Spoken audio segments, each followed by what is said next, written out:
Hello, everyone. Welcome. I have a very special guest today. His name is Jeff Hart, and he goes by the Instagram handle Patriot underscore sports cards.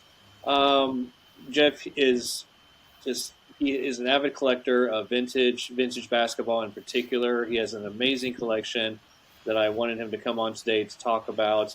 But before we get into his collection, first of all, welcome, Jeff. Thank you so much for joining us. Great. Thanks for having me, Kurt.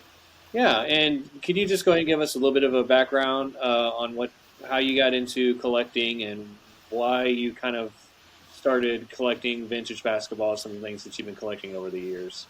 Sure, absolutely. I think from a really young age, I've always had the collecting gene, you could say, and wanted to, put things together. When I was really young, even before sports cards, I had, a rock collection, stamps and coins and all that good stuff.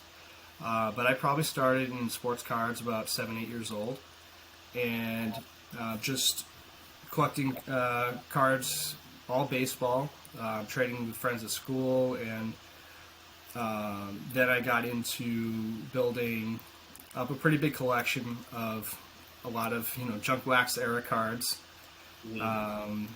Building complete sets and also some people know this, but I had learned to read by reading the backs of the sports cards. So learning the stats and learning about the players. So kind of it was a big part of my childhood growing up. And then, like a lot of people, when the industry kind of slowed down, I took a break. It was right around high school and college for me. When I got out of college back in 03, 04, I I spent a year out in California, and I got to learn about grading and PSA. I didn't have any of my cards out there at the time, but I happened to move back after a year to Boston, and pretty much the year after, I graded some of my first cards, which were from my personal collection, and then I decided to kind of take things up a level and get interested in buying additional graded cards. When I did that, my first card I purchased just happened to be a Bob Cousy card because I'm a big Celtics fan, and it was a 1961 Fleer card. And then from there, I started to build out a set of Celtics Hall of Famers rookie cards, and trying to build it in the best grade possible that I could. And that was a challenge, and did the best I could within my means. And then from there, I kind of branched out and expanded, collecting the 1957 set, the 61 set, and a couple that I hold pretty close are the Hall of Fame rookie set. Going back to Mike In and the 48s all the way to current, and then the top ABA set as well. And so I learned a lot about the history of basketball in kind of branching out from just the NBA, and that kind of kept my interest going, and keep learning as you go. But that's kind of where I am now, and I've taken on a couple new challenges. But the thing that really kind of hooked me, I'd say, with graded cards was the registry, and I've been a big proponent of that ever since I started. And for a while, that was kind of all I really knew, collecting cards. And probably since the pandemic, I was really able to learn a lot more about. I realized that I didn't know as much about collecting as I thought I did, because I was so focused on vintage basketball. Right. But I opened myself up to the world of a lot of the modern stuff, and the Kobe's and the Jordans and the parallels and all that. And so I've feel personally that I've educated myself a lot more on a broader spectrum than I had been in the past. Great, yeah. So I suppose your primary focus is to get as many or as high of a possible grade on those vintage cards, those key cards in particular, or Yep. perhaps the entire sets in certain cases. Is that correct? Yep. Yep. And so, for instance, when we're talking about, say, your say 61 Fleer, since that has a ton of key Hall of Famers in that set, what have been some of the accomplishments you've gotten in that set? How high of grades have you gotten in a lot of those key cards from that set? Yep. So originally when I started, I had a goal of collecting everything in PSA 8. Mm-hmm. And that at the time, the common cards were reasonably priced, Mm-hmm. and it wasn't too expensive. But when I started, bought a few of the big cards, then I started to um, take, once I had the key cards in the set, then I started to upgrade the commons into nines as I went. And so I've moved up from there. I don't have any of the big cards in a nine, but I built up. They have a GPA in the registry based on Yeah. the condition of the card and the weighting that it has. And Mm-hmm. so I think currently I have like a 8.856, something like that. So I've been able to build, I would say, approximately three-fourths to maybe a little bit more in nines, and then the rest in eights or eight fives. Awesome. And for those who may not know, in PSA set registries, they have like these little awards, or I guess what do you want to call them? Ribbon medallions that they put Yeah. next to people's profiles of people who have like the best overall set registry of a certain set, or uh, certain individuals' cards that are in like the Bob Cousy all time cards list or whatever that PSA puts into that particular set registry. You have quite a few of those in the PSA set registry. How many would you say you have that PSA has put on your profile as having won some of the best sets in all of PSA set registry? Yeah, I mean, there's a lot of different ways that you can cut sets. You could have the same card in a multitude of different sets. Like for Right. instance, you could have it as the Hall of Fame set, or the top center set, or Mm-hmm. the best. Let's see, use Bob Cousy, the Celtic set, or whatever it might be. Yeah. And a lot of those I've kind of made up different sets, and I would say probably I have about 70 sets active right now, and I'd say out of those, maybe about at least 25 or 30 would have ribbons on it. That's incredible. So so how long would you say you've been kind of at this and building up those different sets and doing your upgrades over time? How long have you been kind of doing that? Yep, it's been a journey, but it's been some good times. So I would say starting in 2005. Okay, yeah. So So the yeah, market was much more reasonable yeah, back then for sure, and yeah. It just wasn't.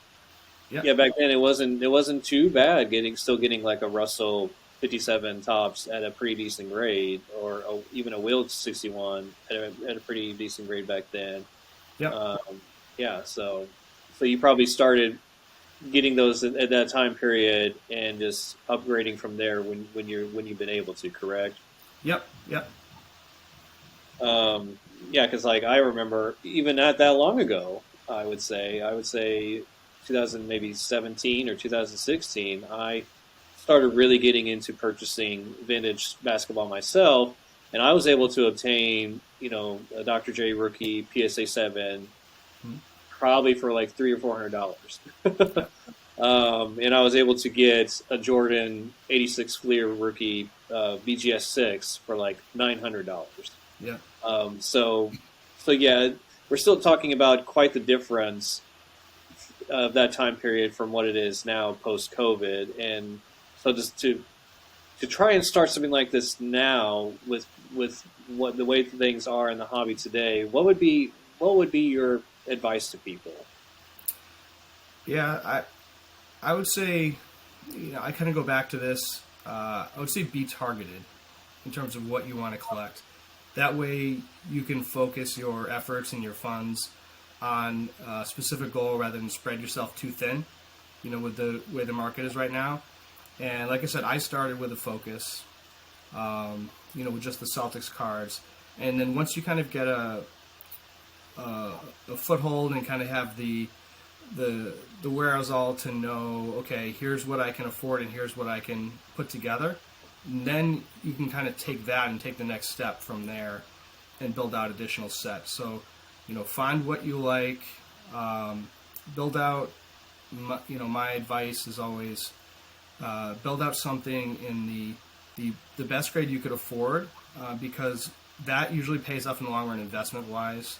From the fact of exponentially, the higher the grade, things tend to go up more based on that. So that was what I did at the time, and I feel that was that was helpful for me along the way.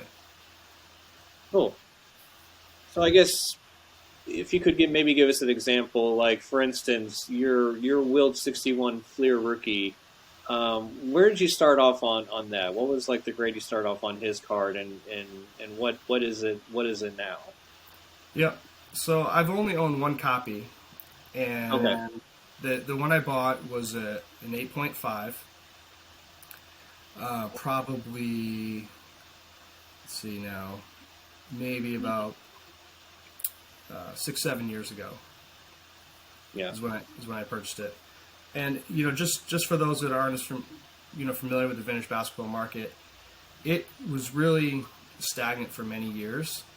I would say that the cards were just in a very narrow price band for quite a long time, and there was, and I think about 2016 there was a big spike in all the rookie cards, in most of the stars, and then things kind of went down a little bit again, and then right back. Starting with the pandemic, is kind of it went with everything else and kind of continued from there. So there's been some ups and downs, but for years it was fairly affordable and consistent. Yeah, and I don't remember off the top of my head what that card may potentially go for right now, but what is like the pop reports for the Wild set an 8.5 or above? Yeah, it's there's fairly a decent number of them in an 8. I would say, I don't remember in the 8.5, so don't hold me to it, maybe 10, 15. And then there's about a little over 30 9s, and there's 3 10s. Yeah. I just want to give people an idea of still the scarcity of that high of a grade for that particular card. So, and that's very common with your collection for pretty much all of your vintage guys, right? You've got them at about as high of a grade as you possibly can without going into like just an insane category of price points or rarity, correct? Yeah, high 5 figures into 6 figures. So that kind of it's you reach a point where you have to stop pretty quick. Yeah, and I know that can be difficult for a lot of people. Sometimes it's even difficult for me when I'm trying to get things I'm really focused in right now, and it's hard to just kind of stop myself and just be like, as much as you want to try and complete a collection or complete something that you're just really going for, you do have to try and have some patience, and also you just never know how the market's going to go for a lot of these things, and so. Yep. Yeah, sometimes you just gotta wait and wait for opportunities to happen, right? Yep, absolutely. Do you have any sort of an end game in mind with your collection? If there's something that you think might potentially stop your collecting, or just something that you'd be like, okay, I think I'm good with everything I have now, and maybe move on to something completely different. Yeah, I mean, for me personally, like it's not just purely an investment. Like I really love doing it, so I have a passion for it, and I don't really see, if I could and I could afford to do that. I mean, would love to have them for as long as possible, and then pass those down in the future. And right now I'm personally in a situation where I'm actually looking to purchase a house, and it's not the ideal time, especially around Boston with the prices and interest rates. But what I'm trying to do is I'm breaking up some of my collection to save up for a down payment on a house. So like big events like that, I'd say could eat away into what I have, and I have to make some tough sacrifices at times. But outside of extenuating circumstances, I would like to hold on to stuff as long as I could. Okay, yeah. Um, so what are you mentioned kind of learning more about some of the more modern things. What are some of the modern stuff that has kind of gotten your attention, or that you've even maybe potentially have started getting into collecting? Yeah, I still don't own a lot of modern things, but I do find a lot of the rare inserts pretty fascinating. Hmm. The PMGs are interesting, but I would say if I really put 2 feet in the water, a lot of Jordan inserts. I Hmm. think I have some. I guess I have a decent amount that are not as high of grade, but I have them because I like the way they look, or they reminded me of cards when I was younger. So I have a lot of those, but I would probably build that out um, a little a little bit more than I have. Great, yeah.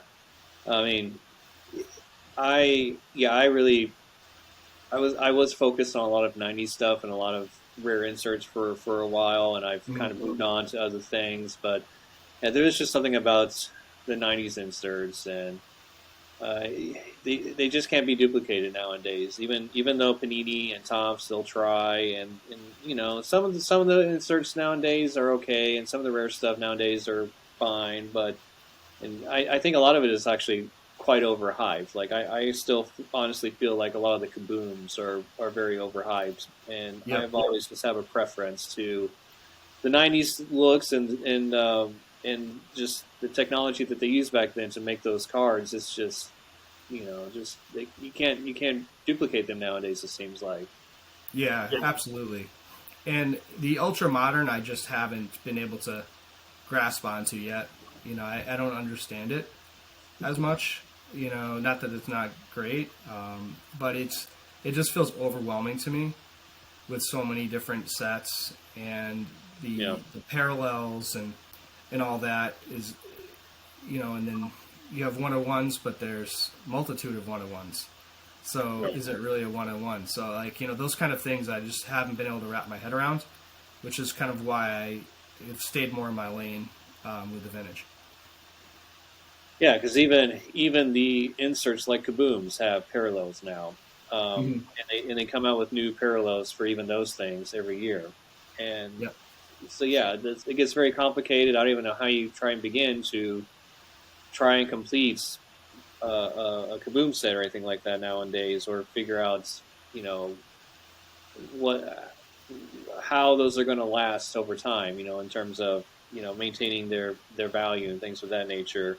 Yep. It was much better back then. Like you knew that like a jambalaya was rare. You knew the pack odds for it. You knew exactly how many cards were in that set, and like as soon as you pulled it and you saw it in person, and you just knew like, wow, this is a special card, and Yep.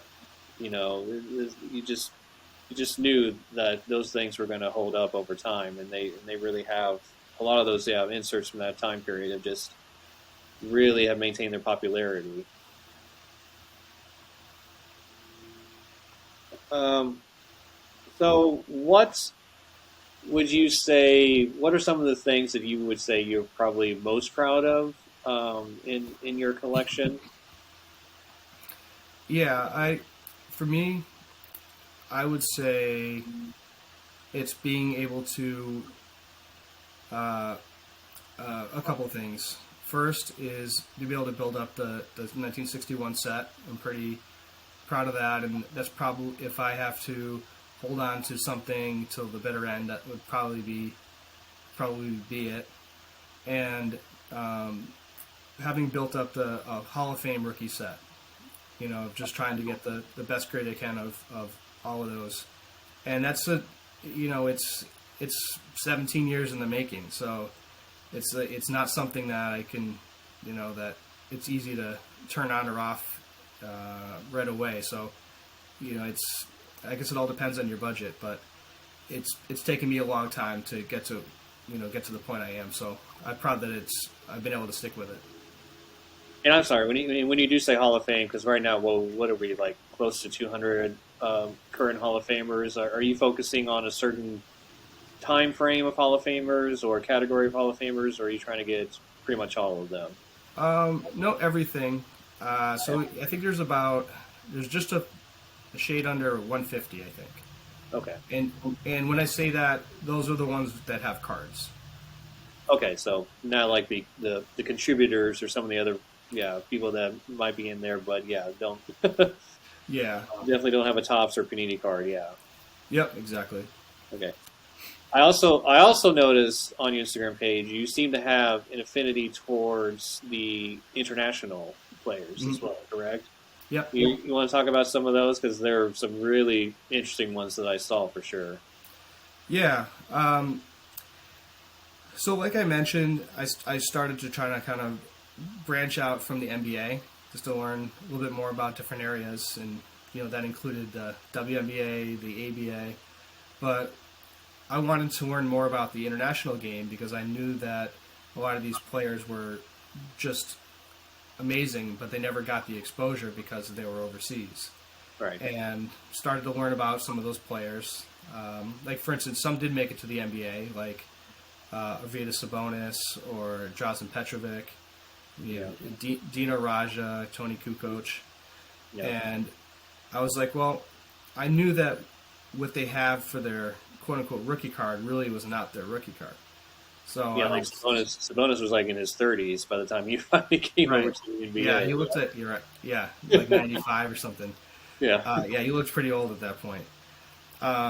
So his, like for instance, for him and Petrovic, their rookie cards were in 1985.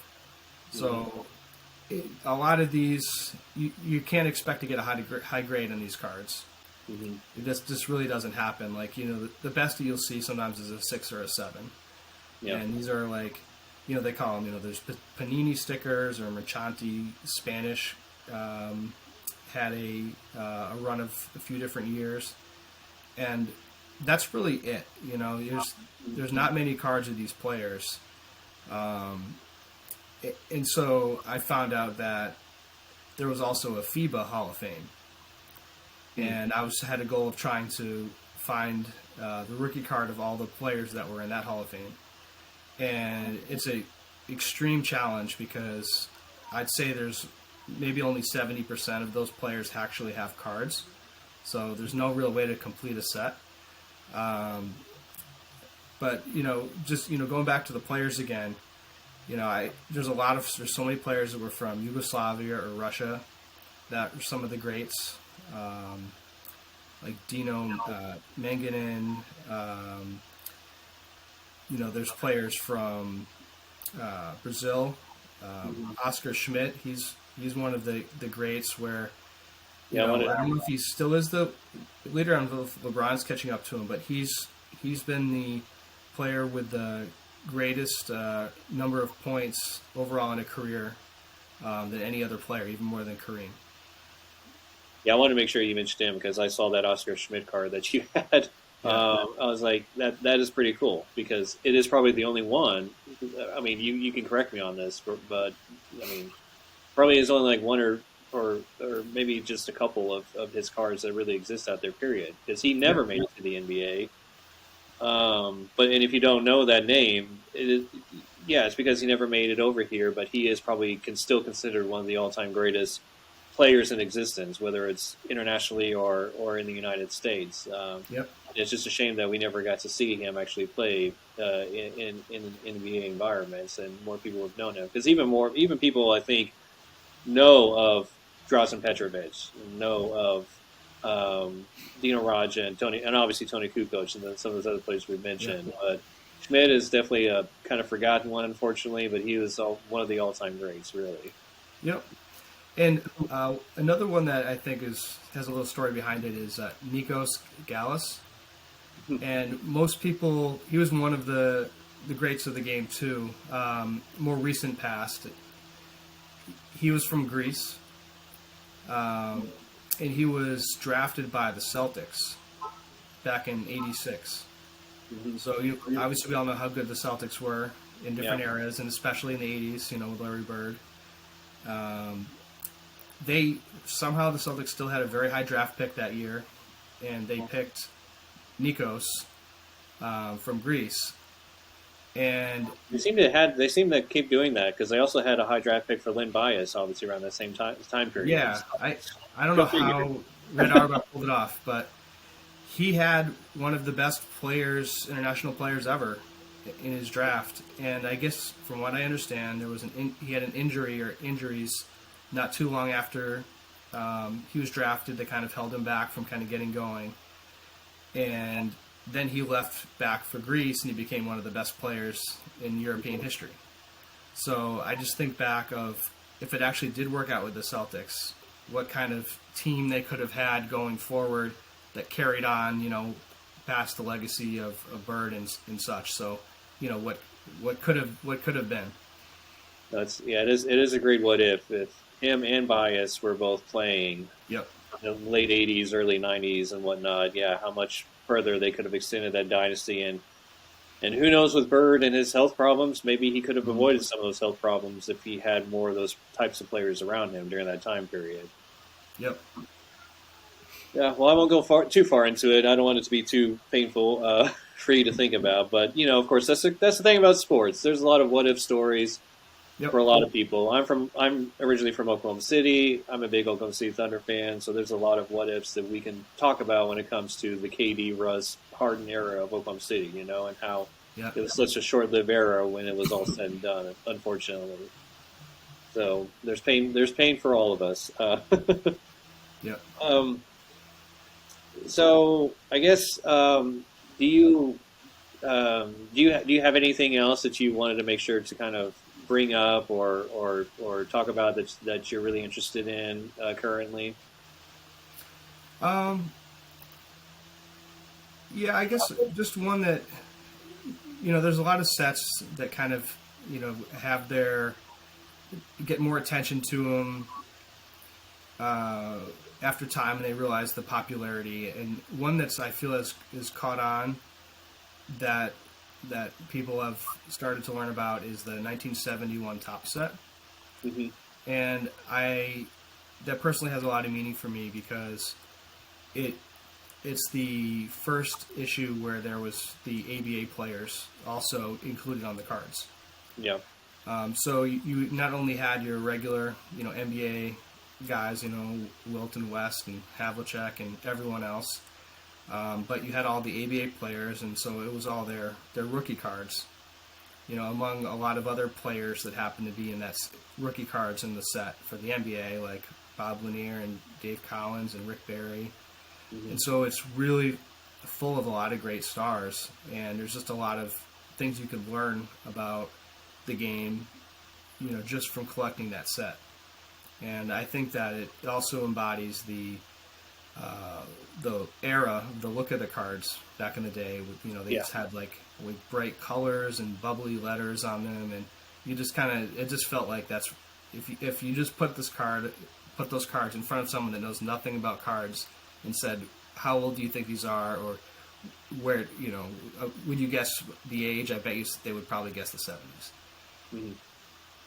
Yeah, I love all the early '70s sets. I think my personal favorite is probably the '72 set, and it is kind of the same reason. Just that combination of the fonts, the colors they use, and similar to '71, they have the ABA with the NBA. So you have, and that's why you have the rookie of Dr. J and a few others like Artist Gilmore and a few of those, and you see like the Virginia Squires and the Kentucky Colonels and all of these ABA teams that never made it to the NBA-ABA merger. And it's fascinating, and it's great history, and it's great just to look at those cards and just to be like, Oh yeah, these guys with the big fros and the '70s colors and looks and everything, they look fantastic in my opinion.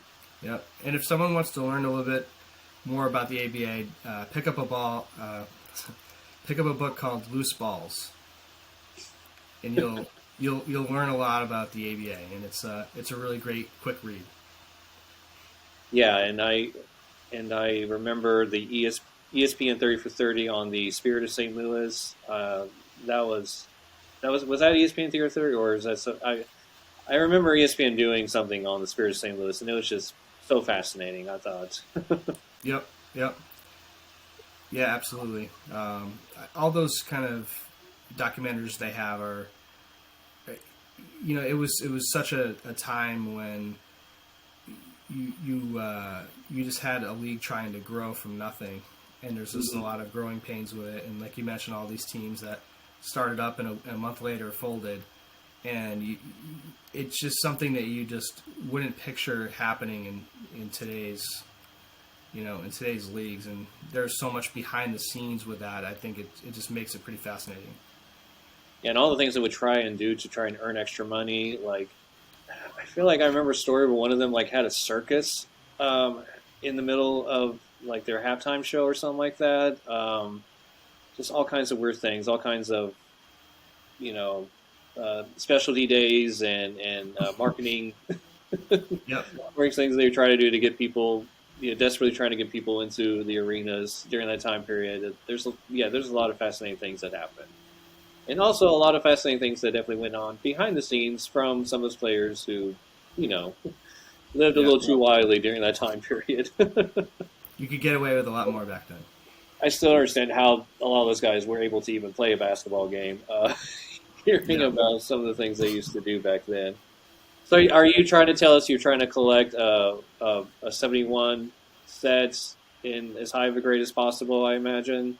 Yep. That's one thing I've been working on and focused in, and and then aside from that, for me, a lot has just been just trying to incrementally kind of improve what I have, piece by piece. And a lot of times, sometimes no matter how much or little money you have, some of the cards just are few and far between, and it could be years until you see a copy come up in a certain grade, and you just never know. It kind of always keeps you on the hunt, keeps it interesting. Yeah. Well, and it would be a good starting point, I think, for a lot of people because there's a lot of attention paid to the 61 Fleer set or the 69 top set, and for very good reason. Yep. 61 Fleer is obviously a personal favorite of mine in particular. But I think if you look at maybe some other years like 70 tops or 71, 72, any of those, I think maybe looking into picking up some of those, picking up high graded Wilt or Kareem Abdul-Jabbar from those sets is still pretty cool in my Yep. opinion, and still pretty cool looking. And you're not paying the same amount that you're paying for a 69 tops high grade. Yep. And in another set that I feel is it's not ignored, but I mean it's because most people haven't heard of the players, is the 1957 top set. Yeah. And there's just so many rookies and greats that are in that, and I'm still learning about a lot of these players and what kind of careers they had and what they were known for, and there's a lot to the 57 set as well, I feel. Yeah, absolutely. I mean, everyone is familiar with the Bill Russell card and all those things, but Sure. and probably Bob Cousy as well. But you're right. I mean, you think about all the other amazing Hall of Famers in that set because there was nothing, produced like 9 years before it and 4 years after it. There was absolutely nothing around. So Yep. you have pretty much all the great players that really kind of built up the NBA from the beginning. You have Bob Pettit, you have Paul Arizin, you've got Cliff Hagan, Jack Twyman, Yep. all the first African American players like Sweetwater Clifton and Earl Lloyd. Yeah, Yeah. I mean, the list goes on and on of the great players that really are in that set. Yep. Do you perhaps have a few things that you can show off to us, perhaps? You don't mind? You don't have to show Sure. anything you don't want to, but Yeah, yeah, absolutely. If you don't mind, just me turning my back just for a second, I'll yeah, go grab a ahead. couple Yeah. things. Okay.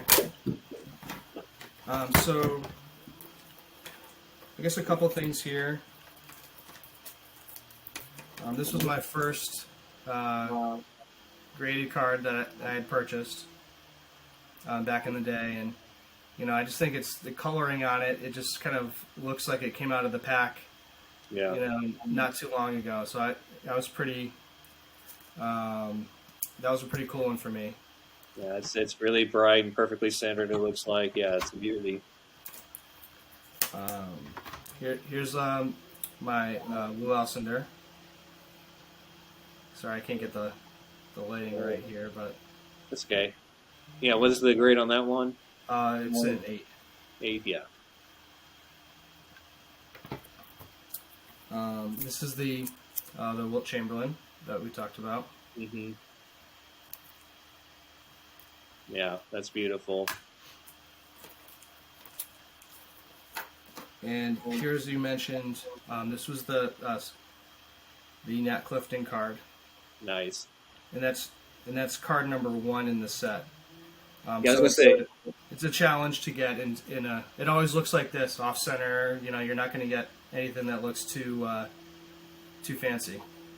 Yeah, I was gonna say that. Yeah, that was card number 1 in that set, and card number 1 of a lot of those vintage sets always have problems. They would always be the first ones to get printed off centered, or they would be at the top of everyone's stacks of collections that were like not kept properly, or even rubber band together, or things like that. That just Right. makes finding those in a really high grade really, really difficult. Because the same is true for the Al Addles and 61 Fleer and quite a Yeah. few others, right? Do you know the story of Al Addle's card?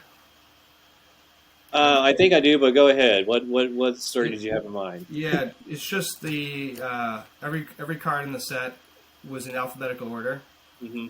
and they put Al Addle's number 1, even though Paul Arizin was number 2. And Yeah. so it probably should have been switched, but that's how it ended up in the final set. Yeah, somebody didn't look at that one very closely, but yeah. Yeah. Um, this is like the koozie. Very nice.